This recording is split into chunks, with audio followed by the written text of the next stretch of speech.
Assalamualaikum warahmatullahi wabarakatuh. Bentuk materi untuk pertemuan minggu ini berupa video audio.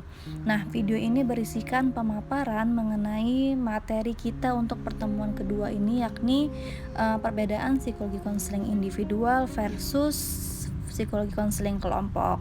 Nah, sebelum membahas mengenai apa sih bedanya individual konseling dan grup konseling, kita review sedikit pembahasan kita minggu lalu mengenai definisi dari konsep konseling.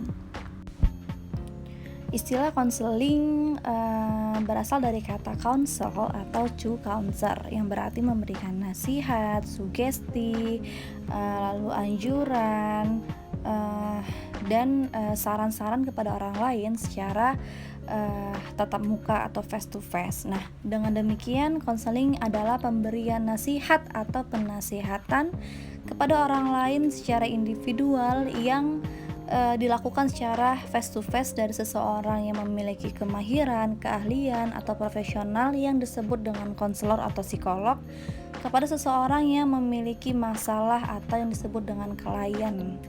Nah, konseling ini berfungsi sebagai kuratif dan korektif seperti yang sudah kita bahas minggu lalu, yaitu membantu individu untuk memecahkan masalah yang sedang dihadapi atau dialaminya. Kita lihat pada slide bahwa telah dilakukan survei melalui Instagram, menggunakan Instagram kepada masyarakat untuk mengetahui bagaimana sih masyarakat itu mendefinisikan kata konseling. Nah, inilah beberapa contoh hasil survei yang telah dilakukan. At least ada 7 ungkapan atau 7 definisi bagi masyarakat yang menggambarkan apa sih arti dari kata konseling itu. Nah, misalnya bisa kita baca pada slide. Konseling adalah bimbingan yang membantu mencari titik permasalahan dan cara memecahkan masalah tersebut. Nah, juga ada yang mengatakan bahwa konseling itu sama dengan curhat. Dan ada juga yang mengatakan konseling adalah suatu momen di mana bisa mengeluarkan unek-unek atau mungkin keluh kesah yang dipendam sendiri dan sangat sulit sekali untuk kita ungkapkan, seperti itu. Lalu juga ada yang mengatakan bahwa konseling itu sama dengan cerita ke seseorang untuk mendapatkan saran, masukan, dan nasihat dari ahlinya. Konseling juga adalah cara terbaik ketika pikiran kita tidak sejalan dengan hati, gak sinkron lah istilahnya seperti itu. Nah, sehingga biasanya individu ini bingung apa sih yang harus mereka lakukan. Lalu konseling juga membantu menyelesaikan masalah hidup yang ruwet, yang ribet, yang kompleks, yang berkaitan dengan pasangan dan juga keluarga. Nah, terakhir di sini konseling dikaitkan dengan setting pendidikan. Konseling memang erat biasanya dikaitkan di lingkup sekolah. Biasanya yang memberikan konseling di sekolah itu adalah guru BK, yang mana tugasnya guru BK ini adalah memantau perilaku anak didiknya. Nah, sehingga jika kita bisa simpulkan dari hasil survei di atas bahwa konseling itu adalah sarana, wadah, sandaran untuk bercerita, untuk kita curhat ketika memiliki masalah yang membuat seseorang itu merasa galau, merasa dilema, down, drop, hopeless. Yang tujuan dari konseling ini adalah untuk mencari solution dari problems yang terjadi. Dengan demikian, pertanyaannya sekarang adalah siapa sajakah yang butuh bimbingan konseling? Nah, apakah hanya orang dewasa saja? Apakah hanya pengangguran saja? Apakah hanya anak korban broken home saja? Ataukah seseorang yang hidup dalam kemiskinan? Nah, jawabannya adalah kita semua. Saya, kamu, dia, mereka, kita semua butuh konseling dan berhak mendapatkan bimbingan konseling. Hanya saja kadar permasalahan yang dihadapi itu ada yang ringan, ada yang sedang, ada yang berat, bahkan ada yang sangat berat sekali. Nah, secara general kita semua layak kok mendapatkan bimbingan konseling. Hanya saja apakah kita mau atau tidak mendatangi profesional tersebut. Karena untuk mendapatkan konseling harus berasal dari kemauan diri kita sendiri, harus berasal dari kesadaran diri kita sendiri, sehingga prosesnya itu tidak ada terkendala nantinya dalam proses konseling. Berkaitan dengan kadar atau level permasalahan, bisa saja bagi kita itu masalah biasa-biasa aja, tidak berat, bisalah kalau kita lalui. Tetapi jangan salah juga, bagi orang lain masalah seperti itu sungguh sangat berat dilalui. Nah, misalnya ada mahasiswa mendapatkan nilai E sehingga mengulang mata kuliah tersebut untuk di tahun depan. Nah, dia enjoy aja, nggak apa-apa lah dapat nilai E, toh bisa kan mengulang lagi di tahun depan gitu. Nah, bagi sebagian mahasiswa dapat nilai E ini seperti bumerang. Nah, bisa saja di rumahnya ayahnya selalu memeriksa nilai-nilainya, sementara nilai abang dan kakaknya selalu bagus, nilainya A semua, dan IP-nya juga selalu 3,8 ke atas. Ada pressure baginya, ada stres yang ia rasakan, ada kemarahan ayahnya yang ia rasakan, dan juga ada kekecewaan ibunya yang ia lihat, dan ada perilaku merendahkan lah, dianggap bodoh oleh kakak dan abangnya. Nah, hal-hal seperti ini yang saya bilang tadi, bahwa masalahnya sama, tetapi menanggung masalah tersebut itu di tiap orang bisa berbeda, seperti itu. Atau misalkan contoh kedua, let's say namanya si A, kita sebutlah namanya si A.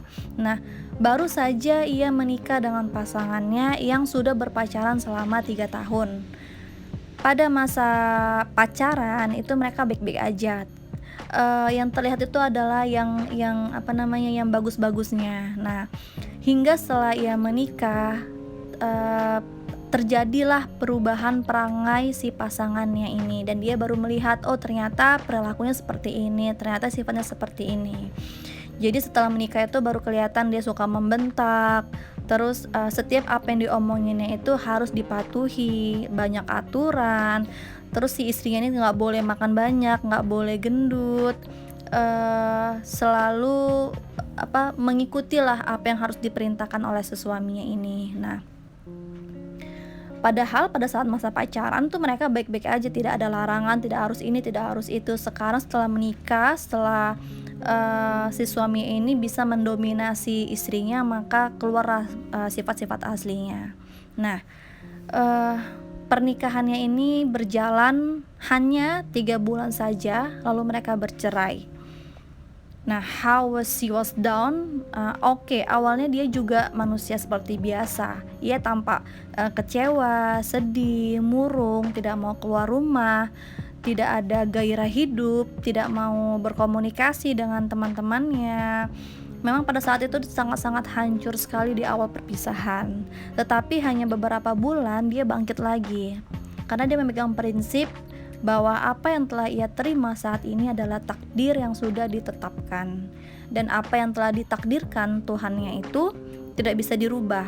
Kebetulan memang orang yang ini imannya memang saya akuin memang sangat kuat lah imannya, sehingga di depan saya pun pada saat dia menceritakan prosesnya perceraiannya itu tanpa menangis sedikit pun. Mungkin karena di awal sudah menangis sekali, dan pada saat dia sudah down, dia sudah bisa cerita, maka tidak keluar sedikit pun air mata. Nah, akhirnya dia bisa bangkit kembali, bersosialisasi seperti dulu lagi, mengembangkan usahanya, dan sekarang juga udah biasa aja. Walaupun mungkin bayang-bayang mantan suaminya ini masih menghantui, tetapi 80% dia sudah kembali seperti sedia kala lah gitu. Nah, sementara seseorang orang lain yang ketika menghadapi masalah yang sama bisa jadi lebih down, lebih drop, menangis setiap hari, tidak mau makan, mengurung diri di kamar, menyesali mengapa sih menikah dengan pasangannya itu, menyesali di umurnya yang sekarang, umurnya masih muda, dia udah mendapatkan status janda yang dilabeli oleh tetangganya. Si orang ini pun tidak dapat support dari keluarganya. Kebetulan keluarganya ini dia adalah anak broken home, dan dia juga anak tunggal, jadi tidak dapat support dari orang tuanya, ibu ayahnya, tidak ada dapat support dari kakak atau adiknya gitu. Ada tekanan, ada beban yang mengakibatkan yaitu stres, depresi, dan sekarang ia sedang dirawat di rumah sakit jiwa akibat permasalahan yang dia alami itu. Begitulah mental seseorang itu tidak semua seperti baja. Ada yang rapuh seperti kaca dan juga ada yang kuat seperti besi. Nah, untuk kalian nanti yang akan menjadi ahli psikologi di masa depan nanti, ketika ada seseorang yang curhat sama kalian, atau kalian mungkin melihat perilaku orang lain yang abnormal, yang tidak biasanya, nah jangan langsung dijudge, karena kita orang psikologi jangan langsung dijudge. Lihat dulu, pelajari dulu mengapa sih itu sampai terjadi, karena biasanya ada background permasalahan yang tidak kasat mata. Jadi harus kita gali dulu, kita probing dulu informasinya, sehingga kita mengetahui a whole their problems, sepenuhnya, seutuhnya masalah mereka. Sekarang coba saya lempar kepada kalian. Pernahkah kalian mengalami hal-hal seperti yang di bawah ini? Mungkin kalian pernah muak dengan masalah yang tak kunjung selesai. Misalnya, dari awal pernikahan hingga sampai punya anak 3, sudah besar-besar, masih saja tidak cocok dan berselisih paham dengan mertua maupun adik ipar. Atau masalah-masalah perebutan harta warisan yang tidak kunjung selesai, tidak ada ujungnya.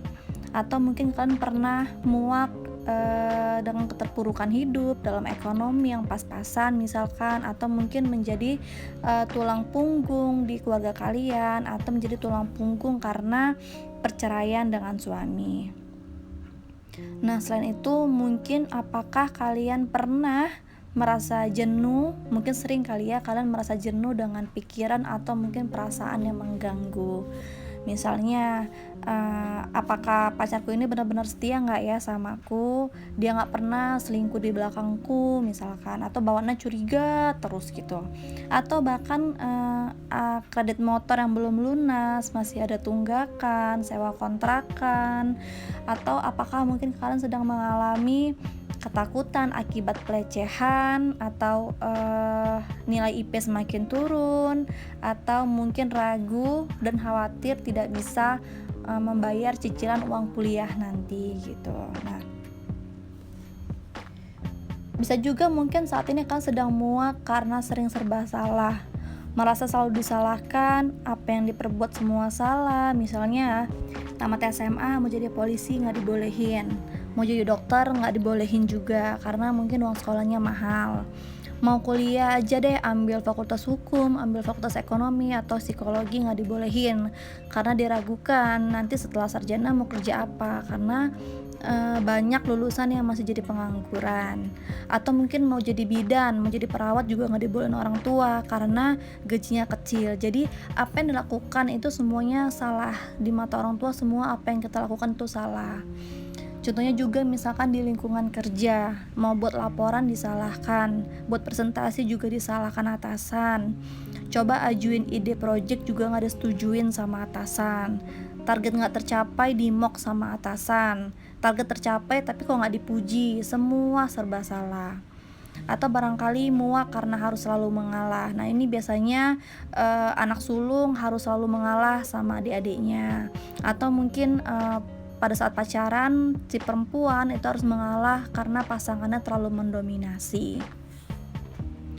Muak selalu bingung mengambil keputusan. Nah, permasalahan kan bukan hanya dirasakan oleh mahasiswa saja, bukan dirasakan oleh karyawan saja, tetapi sebagai atasan, manajer, direksi, maupun kepala bagian tetap juga dihadapi permasalahan tersebut. Nah, mereka ini memiliki tanggung jawab dan wewenang yang besar. Mereka menentukan keputusan apa sih yang akan diambil. Jika salah langkah, maka akan berdampak pada produktivitas perusahaan, karena setiap harinya mereka dituntut untuk membuat keputusan. Jika salah keputusan yang diambil, maka akan beresiko kepada profit perusahaan.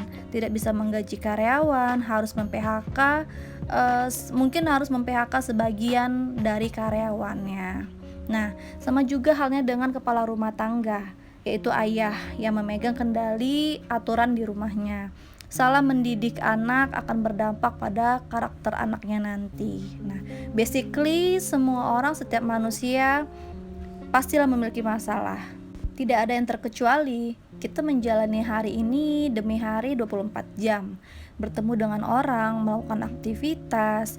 Kita juga memiliki masa lalu. Dan setiap keputusan yang kita ambil pasti ada akibatnya, dan kitalah yang menanggung akibat tersebut. Maka semua orang pasti punya problemnya mereka masing-masing. Namun, adakah ciri-ciri individu yang harus mendapatkan bantuan konseling? Bagaimana ciri-ciri tersebut? Nah, pertama, belum tahu bagaimana cara mengelola dan meregulasi emosi negatif, misalnya mudah marah, temperamen, ringan tangan, suka mukul, dengan cara yang lebih efektif. Lalu yang kedua, tidak fokus melakukan kegiatan rutin sehingga produktivitas terhambat. Yang biasanya mereka melakukan rutinitas seperti sekolah, kuliah, dan bekerja, tetapi sama sekali tidak ingin lagi beraktivitas. Kemungkinan mereka ini memendam problem yang mengganjal pikiran dan perasaan, atau terkadang ada sesuatu hal yang mereka rasa tidak aman dan tidak nyaman di tempat mereka belajar dan mereka bekerja. Mungkin mereka terkena sexual harassment, seperti itu. Nah, yang ketiga, kehilangan sosok atau sesuatu yang sangat berarti. Nah, ditinggal pergi oleh orang tua untuk selamanya itu memang sangat-sangat berat rasanya, karena saya pun sudah pernah mengalaminya sendiri. Setiap orang pasti sedih menerima kenyataan ini, ditinggalkan sosok yang menjadi panutan kita, yang menjadi pelindung dan juga orang yang sangat-sangat disayangi. Bukan hanya orang tua aja, tetapi ditinggalkan sahabat, pacar, suami, anak pun begitu tertekan. Bahkan ada yang sampai mengalami gangguan kejiwaan. Jadi ini bukan hal yang sepele.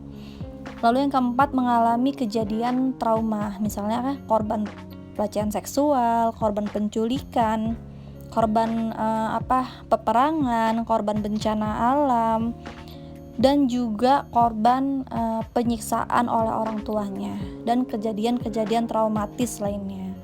Trauma itu adalah luka yang belum selesai disimpan, jadinya trauma.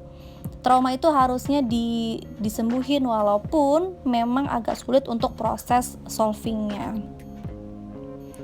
Yang kelima, yang terakhir, merasa bahwa hidup tidak bermakna dan tidak berharga.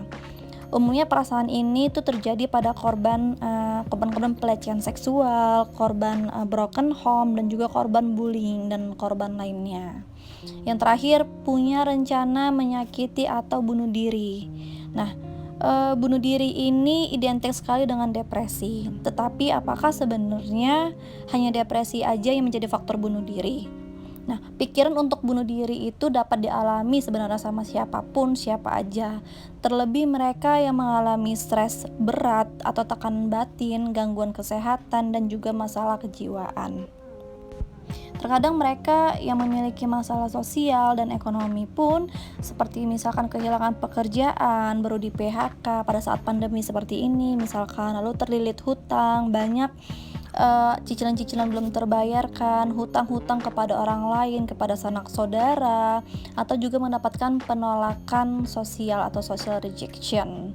Juga cenderung untuk memiliki keinginan bunuh diri. Nah, ada beberapa tanda yang bisa kita lihat atau bisa ditunjukkan oleh mereka yang ingin atau memiliki keinginan untuk bunuh diri. Nah, diantaranya sering membicarakan atau memikirkan tentang kematian.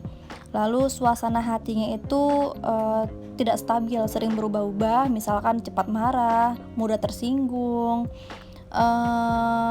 pernah mungkin menyampaikan atau mungkin bahkan mengancam ingin bunuh diri, menarik diri dari orang-orang di sekitarnya.